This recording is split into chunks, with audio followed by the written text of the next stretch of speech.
Sa paglabas ng panibagong Kawasaki scooter na Brasky 125cc dito sa Pilipinas, ay tila baga ito ang hudyat para sila ay makisali sa labanan ng mga scooter type dito sa Pilipinas, kaya pagkatapos nitong Kawasaki Brasky 125 ay paniguradong meron silang kasunod dito. Kaya maghanda na kayo dahil may bago na naman ulit tayong abangang motorsiklo ng Kawasaki, na siguradong magiging patok sa maraming scooter lover, lalo na't hindi ito basta-bastang scooter lang kundi super scooter. Its aggressive design adapts styling elements from Kawasaki Ninja range which will appeal to super sport fans. Ito ay ang bagong Kawasaki J125.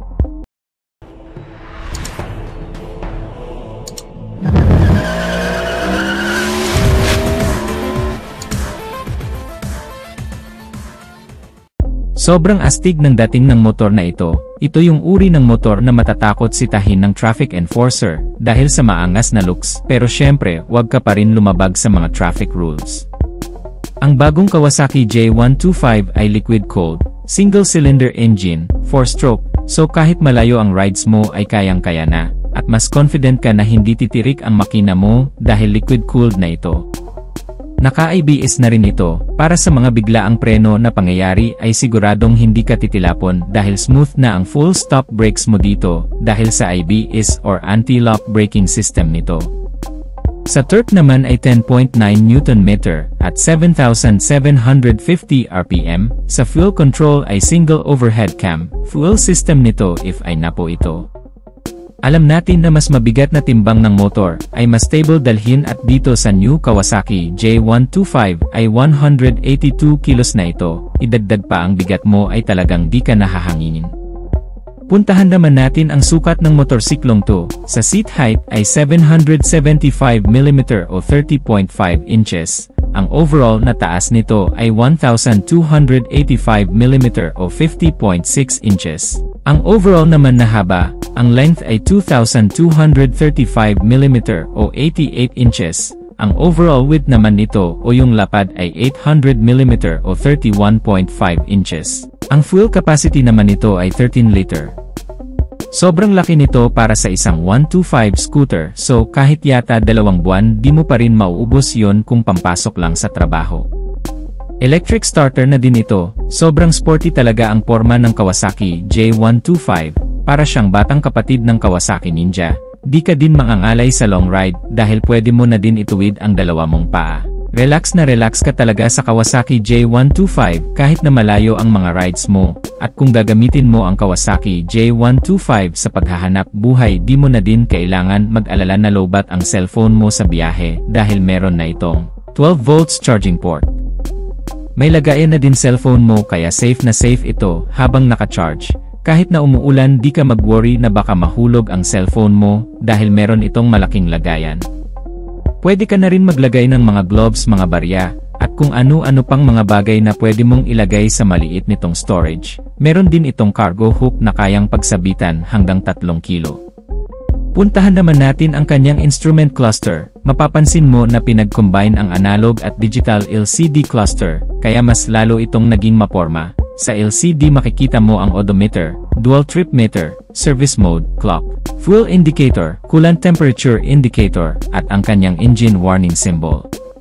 Puntahan naman natin ang ignition switch. Ang ignition switch ay mayroong 3 posisyon, ang on, off at syempre ang lock. Meron itong anti-theft alarm kaya safe na safe talaga siya na hindi siya mananakaw kahit saan mo siyang iwanan, at naka-LED na rin ang headlight, pati ang kanyang tail light ay naka-LED na rin, lahat ng kanyang ilaw LED na. So mas matipid siya sa baterya dahil pag naka-LED mas tipid sa baterya kumpara sa mga naka-bulb type. Pagdating naman sa upuan, very comfortable at sophisticated na din ito. Meron itong makapal at malambot na foam para hindi sumakit ang puwet mo habang nasa biyahe. Pagdating sa preno, naka-disc brake na ito pareho sa harapan at sa likuran. Sa harapan naka 260mm pedal disc brake with 2 piston caliper. Sa likod naman ay 240mm pedal disc brake at 2 piston caliper. Bali naka-single disc brake na yan sila pareho sa harap at likod. Puntahan naman natin ang under seat compartment. Napakaluwang ng compartment niya at kasya ang isang full face helmet sa loob, kayang-kaya hanggang 10 kilos na bigat. Mas pinaastig pa ito dahil naka-hydraulic ito. Sa suspension naman, sa harapan ay 37 conventional fork, sa likod naman ay naka-twin shock preload. Pagdating naman sa gulong, sa harapan ay 120/80/14, sa likod naman ay 130/70/13, napakalaki ng gulong kaya mas stable ang driving mo dito, tubeless na din ito pareho. Pag-usapan naman natin ang presyo, actually wala pa itong official price dito sa Pilipinas, pero sa United Kingdom ay nagkakahalaga ito ng 3,799 sa pera nila doon. Ngayon kung i-convert natin yun sa Philippine money, abot ito ng 243,000 pesos. Pero di pa rin natin alam kung magkano ito kung ilalabas dito sa atin, maaaring mas mapamura o maaaring ganon ang presyo. Yan na lang ang ating aabangan kapag lumapag na ito sa Pilipinas. Dahil wala pa ring official price na nilalabas ang Kawasaki para sa magiging presyo ng Kawasaki J125 dito sa Pilipinas, yan na lang ang ating abang-abangan mga ka-Wizard Moto. At dito na natin tatapusin ang ating video mga ka-Wizard Moto. Maraming salamat sa mga nanood at maraming salamat din sa mga bagong nag-subscribe. At kung hindi ka pa nakasubscribe sa ating YouTube channel, ay huwag kalimutang mag-subscribe. Paki-click na rin ang bell icon para lagi kang updated sa ating motorcycle news and reviews. Maraming salamat sa walang sawang pagsuporta mga ka-Wizard Moto. Ride safe as always and God bless.